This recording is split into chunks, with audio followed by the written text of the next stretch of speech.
அனைவருக்கும் வணக்கம். நரம்பு மண்டலம் பற்றி உங்கள் அனைவருக்கும் கற்றுக் கொடுப்பதில் நான் ஆவலாக உள்ளேன். வணக்கம் குழந்தைகளே. நான் உங்கள் மூளை.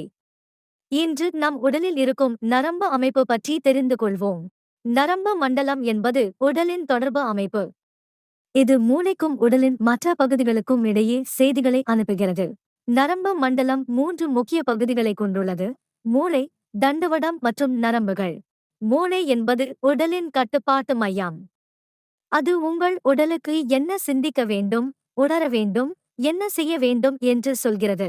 முதுகு தண்டு மூளையை உடலின் மற்ற பகுதிகளுடன் இணைத்து செய்திகளை முன்னும் பின்னுமாக எடுத்துச் செல்கிறது.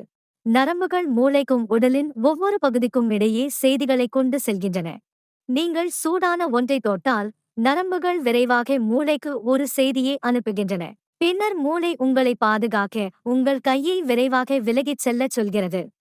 உடலை பாதுகாப்பாகவும் சரியாகவும் வைத்திருக்க மூளை, முதுகு தண்டு மற்றும் நரம்புகள் ஒன்றிணைந்து செயல்படுகின்றன. உங்கள் மூளையை ஆரோக்கியமாக வைத்திருக்க நல்ல உணவை உண்ணுங்கள், நன்றாக தூங்குங்கள், சுறுசுறுப்பாக இருங்கள். இப்போது நரம்பு மண்டலம் எப்படி வேலை செய்கிறது என்று உங்களுக்கு தெரியும். அடுத்த அறிவியல் சாகசத்தில் சந்திப்போம்.